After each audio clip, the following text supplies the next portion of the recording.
better to talk to about the future of the United Kingdom than the one and only Neil Oliver, GB News' very own Neil Oliver. Good morning, Neil. Always good to see you.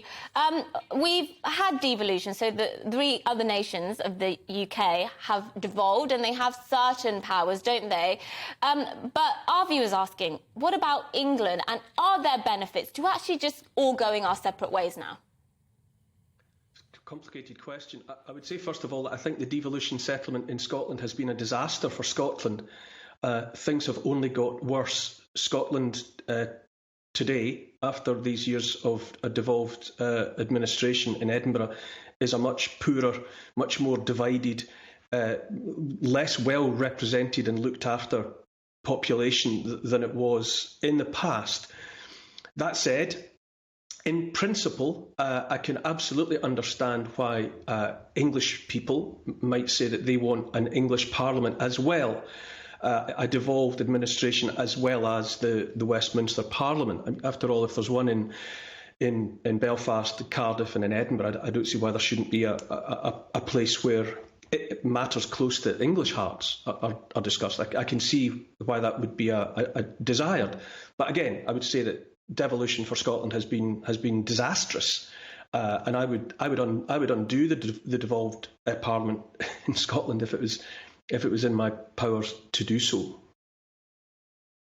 Yes, absolutely. And I mean, do you think that if England had a vote, we would vote to leave Scotland? I would hope not. And yes, I don't think so. I think feelings run high, and I can absolutely understand.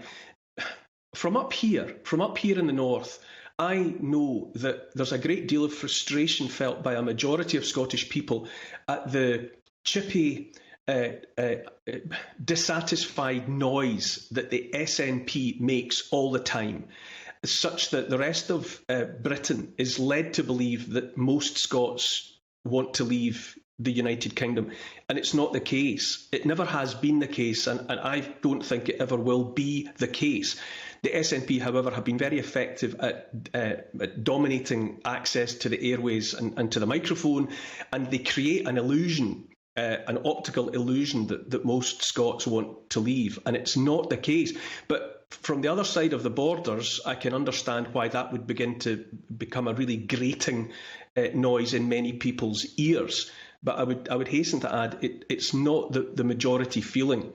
The majority of Scots always have, and I think always will, want to be part of the bigger picture, which is Great Britain.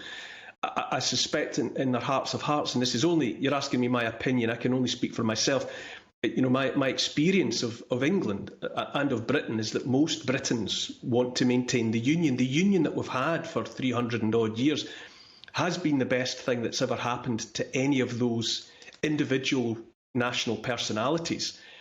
When the European Union was set up, well, when the common market first of all, and then as it evolved, it was absolutely the case that those building that union for the European continent were trying to mimic the success of the union here. But it's demonstrably the case that they didn't succeed.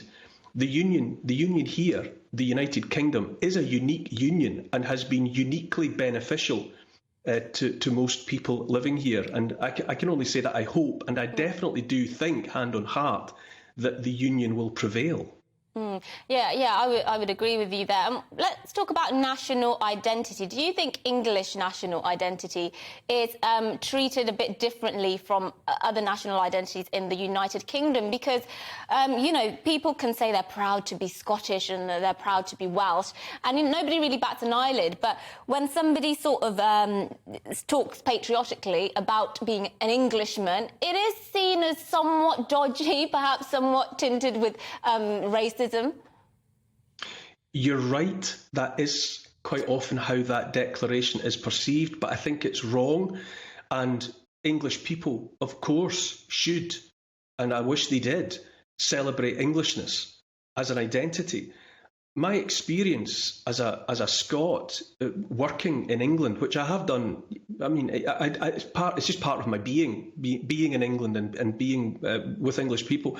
I've always and only been warmly received in England. I love England. I love the variety of it in the same way that I love the variety, all the different textures of England. The way that Cornwall is different from Kent, is different from Cumbria, is different from the northeast. And I love the fact that the Scottish borders are different from the Scottish Highlands, are different from the Western Isles, different from Orkney, different from the southwest. It's these different textures and dialects that are spread across that make up the rich tapestry of Britain. Exactly. In answer to your question, yes, English people should celebrate England. England's great. It's a great country, great heritage, Brilliant. great history, Best great country in the traditions, world. of course. Yeah, I agree. And can I just say, I was thinking about this last night, actually, because occasionally I do think, actually, Neil, believe it or not. And I was thinking, just because I don't like Nicola Sturgeon or I don't like Mark Drakeford or whatever the heck is happening in Northern Ireland, doesn't mean I don't like the Scots, the Welsh and the Northern Irish. I absolutely love them. And then you look next to it, you've got next to near Wales, you've got Liverpool, of course, as well. Got its own identity. I'm from Manchester. Don't you dare cross that with the people of Leeds, for example. Goodness me, don't get me started on the Geordies. We are a patchwork quilt of a brilliant kind of ensemble of very, very different identities. And I would hate it if the Scots left. I don't like Nicola Sturgeon, but I would hate it if the Scots left. And I do not want to see the United Kingdom break up. How likely do you think it is that the UK will break up, within the next few years? I don't think it's likely at all. And I can tell you that most Scots don't like Nicola Sturgeon and most Scots don't like the SNP. It's another disastrous feature of the devolution settlement that Scotland was handed, that the version of proportional representation that we got up here was like like they say, a horse designed by a committee comes out looking like a camel. It enabled the SNP to game the system and create effectively a majority that the devolution settlement and the proportional representation was always supposed to stop. So most Scots do not support the SNP, do not support independence and don't like Nicola Sturgeon. And anything different is only an optical illusion. But I believe that the United Kingdom, Great Britain, will prevail. That any country is only is an illusion. I mean, these places don't actually exist, not in any absolute sense.